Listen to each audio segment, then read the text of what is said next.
Hey, welcome back to the Artie Lange Show. Let's get right to it.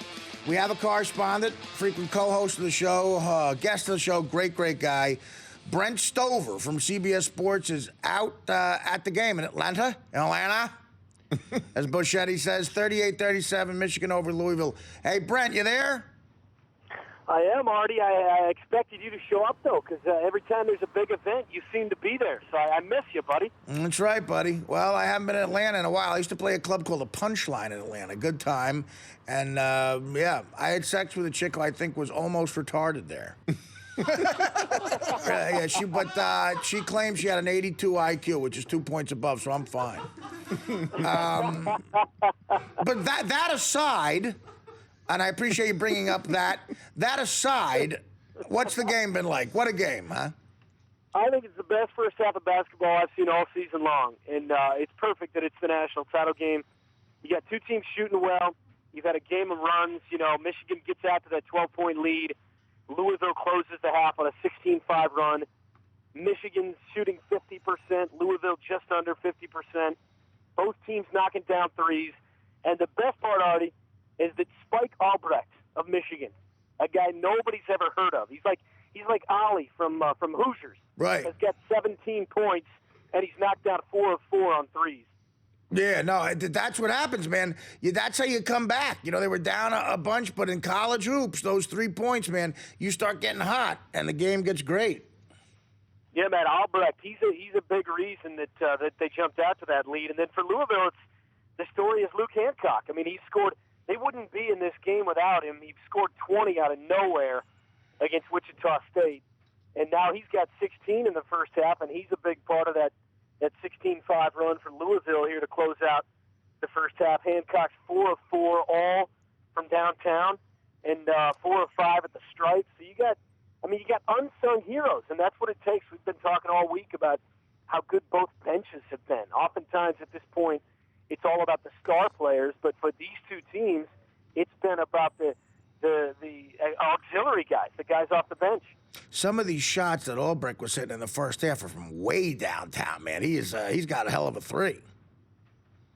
Absolutely. I mean, you know, it's one thing to say, hey, he's hitting all the shots, getting his face, but when he's 28 feet from the rim, I mean, what do you want to do? I mean, and it's the same with Hancock for Louisville. I mean, the easy answer is get a hand out there, try to hedge with a big man, but it doesn't matter when this guy, he's got such a quick release. You know, it's just two guys that are feeling it. Two guys saying, yeah, I belong on the big stage. With Albrecht, he's a guy that's played less than 7 minutes a game in the regular season, scored less than 2 points per game, but he knocks down a couple of shots early, and then all of a sudden you see him out there trying to isolate. He's dribbling between his legs. He's going to the rim. I mean, it's so clear to see that suddenly he realizes that he is on the brightest stage and that he more than belongs. I mean, it's fun to watch. Hey, Brent, this is John Ritchie. Do you think that being without Ware, the Louisville depth or lack thereof will end up rearing its ugly head in this second half as they try to, run a full court press or half court traps, that sort of thing? Will that catch up with them?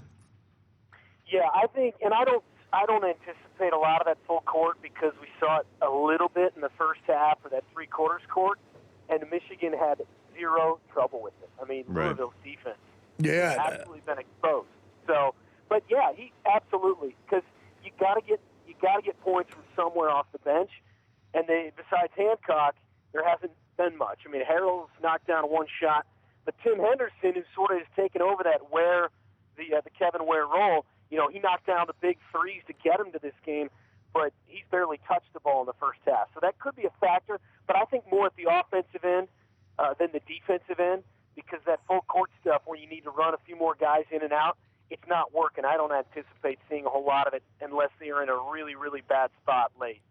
Brent, as you know from being on the show quite a bit, the guy who asks the most insightful questions at times like this is Mike Buschetti. Mike, what as a big hoops fan, as a guy who likes to analyze these big games, Mike, what's a big question or two you have for Brent after seeing the first half? Brent, do you think Michigan's going to win? Because if I do, I'm going to get some great scratch. Thanks to Jessica out here. That's the question. That's the great analyst. Do you think Michigan's going to win? Yeah, that's good. I'm glad that was the most important part because I didn't hear much after that. But I do. And you know my girlfriend Emily, she's a Michigan alum. So if I said anything other than that, Artie, then I might be staying at that same hotel that the Twins ended up in down there at the Super Bowl in New Orleans. So, Oh God, you wouldn't want that. It was. Were you at the same hotel, Mike? Yeah, me and the Twins, and it was. Oh my God, how gross! We made sure they were safe though over there. How gross. How gross. Well, now to listen, because it's halftime, I know we have a lot of wacky halftime betting going on. And for that is our gambling expert, Dave Juskow. He has some of the halftime bets, how they've been adjusted here and there. What's going on with that? Well, all I can find, I don't think they have the second half, like all the good stuff that they had in the first, where I had the first 2.5 minutes over 7 points. Right. But Did you have that? I did have that. Was that a winner? Yeah, it won. There was 8 points. So the under-over for the first 2.5 minutes was 7 points? Yeah. I love that. Okay, go. But the halftime lines right now, Louisville was, it's been 3.5 the entire time. Louisville minus 3.5 for the half. And the over went down from 75 to 74.5. For Louisville? No, but that's for the total points. I mean, Total points is how much now? Oh, for the second half. So the second half, 74.5. What do you think with how these guys? Hey, that's a good point, Brent. With how these guys are hitting threes, do you think 74 is a good bet over total points in the second half? No, I'd go under because I don't think they can keep it up. I think okay. It's a little bit ugly in the second half. Interesting. So your take on it is they've been so hot, they're not going to keep it up, so go under 74. Yeah, we saw it against Syracuse. Let me see if it's changed. I think the officials are going to try to get a grasp on this in the second half. They've kind of let Louisville. I got to be honest, Artie and John, I'm not a guy that complains much about officiating. Right. But there have been some bad calls going against Michigan. I mean, early on there was an obvious goaltending call that they didn't call, and then a couple of block charge calls that went in Louisville's favor. So I don't know. I think the officiating, they're going to tighten things up a little bit. The game's going to lengthen. There's going to be a few more missed shots, so I would definitely go with the under. Nevertheless, I still think it's going to be a really good game in the second half. One other thing I wanted to mention, Trey Burke from Michigan, they took him out with about 10 minutes to play in a half with 2 fouls, and he never came back in. So we haven't even seen much of Burke. So from Michigan, with basically nothing from him or Tim Hardaway to have a 1-point lead, I think they got to feel pretty good.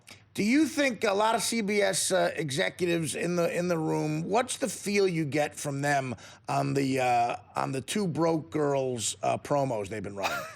Do you feel they are happy with them? Are there too many? Do they feel they're a little too edgy for primetime network? We've seen a couple that are belly busting funny. Do you get an idea they like the Two Broke Girls promos they've been running? Yeah, I'm getting that feeling. I feel like they're gonna really go for it. That's gonna be the next big show. Yes. It's been How I Met Your Mother for so long. No, Artie, I'll be honest. I'm a company guy, right? Like You are absolutely. I say the right line, the right thing. Yep. I definitely, I'm definitely pro CBS all the way. But that's a show that I gave a chance to. I watched about 6 episodes the first season. And by the 4th one, I was just like, what am I? It's just not. It's not my thing. I'm having trouble getting into it. No matter how many opportunities I give it, Brent, it's not my type of show. Well, Brent, you have to check out the Artie Lange Show is actually working on an internet version of the show called Two Broke Girls, One Cup. And I think you're going to love it. I think you're going to love that. John, any final thoughts? I would. Yeah. Hey, Brent. What's the status on the Fab Five? There was so much made of their reunion potentially at the game. Chris Webber, is he a no-show? As far as I know, he is. I'm actually across from the arena. We're right next to our set in a trailer watching the game. But as of a couple of hours ago, he was still a no-show. And I don't blame him. I thought Jalen Rose went a little over the top today on ESPN. What'd he do? What happened? Well, he said, I love him like a brother, but it's time. Basically called him out, said it's time. Because Chris Webber, ever since, he called the infamous timeout. Yeah. There was issues off the court where they had to vacate wins because of him taking money. He sort of disassociated himself from the program. And basically, Jalen Rose on a podcast basically called him out and said, it's time. I love you like a brother. I want to see you. It's time that we all get back together. I just thought he could have handled that better than calling him out, basically, in the media. Yeah, Weber sounds like a jerk off. We're reading He's between at the game. lines. We're reading between They the had a lines. picture of him. Oh, is he? He's at the game. They had a picture of him coming in underneath. Oh, okay. So he got it underneath. Huh. Why? By the way, if you're that far away, Brent, why even go to Atlanta? That's a good point, Art. I figured you'd probably get me on that. We're at Olympic Centennial Olympic Park. We've had our set up all week long, doing hours of pregame and postgame, and then we just go to our trailer and watch it like everybody else. You probably I can't couldn't get in. Can you believe that?